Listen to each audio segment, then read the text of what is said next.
thank you to the folks at Trinity Church for allowing us to be here, and thank you the hardworking people at Flow for this invaluable report.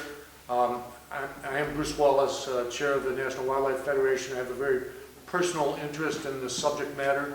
For the past 25 or 30 years, I've had a cabin in the Upper Peninsula that looks out on the bridge on this island on the Straits of Mackinac. I raised my kids in the summer there. I hope to raise my grandkids to fish and swim and kayak and enjoy the wildlife of the Straits of Mackinac. This is a subject near and dear to my heart. The National Wildlife Federation, which has some 6 million members and supporters, is very focused on the Straits of Mackinac. Every time there's another issue, a water issue, such as Santa Barbara this past week, we tie it back and bring back to the attention of the folks who need to know about this.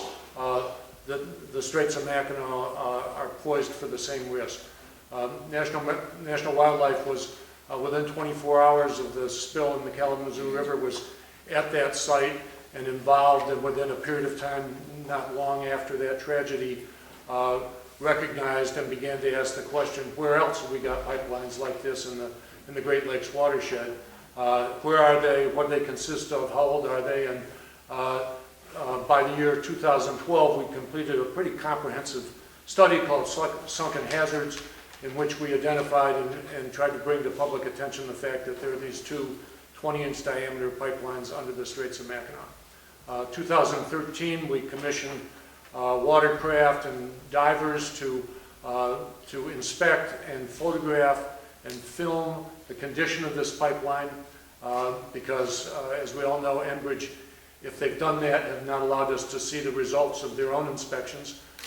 So we made that public, and hope you've all had a chance to see it. A little bit it was on the website leading up to this event. And what we saw was the broken supports. We saw unidentified debris. We saw a pipeline that at least to the lay eye, looks old and worn and at risk.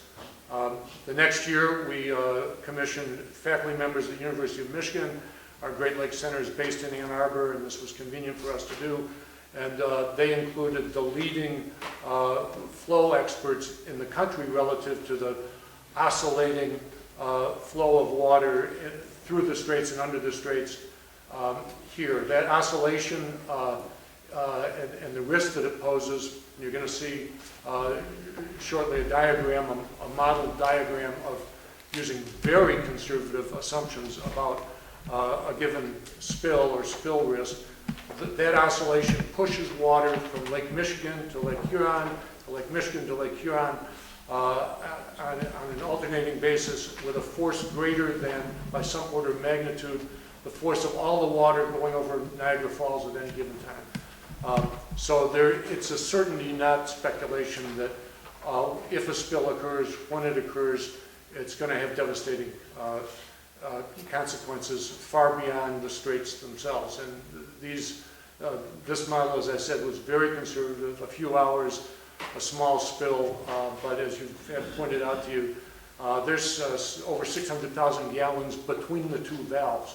So shut off the valves and spend the next many hours. And I just remind you, Kalamazoo River was upwards of 20 hours before they responded. Who knows how they'd respond here? Who knows how they could even respond if this occurs in the wintertime. So I'll just wrap this up. The National Wildlife Federation is unequivocally opposed to the continued existence and use of this pipeline and demands that Enbridge cease its use immediately. We don't see in any of the evidence we've reviewed convincing reassurance that a spill or rupture or leak might not occur this week or this month or within this next year.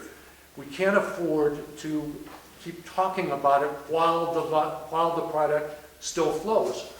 That's got to stop. Then we can talk. We can look at feasibility. We can look at other practical solutions. But we've got to get the oil out from underneath the straits now. This is an emergency, and that's the action we demand. Thank you.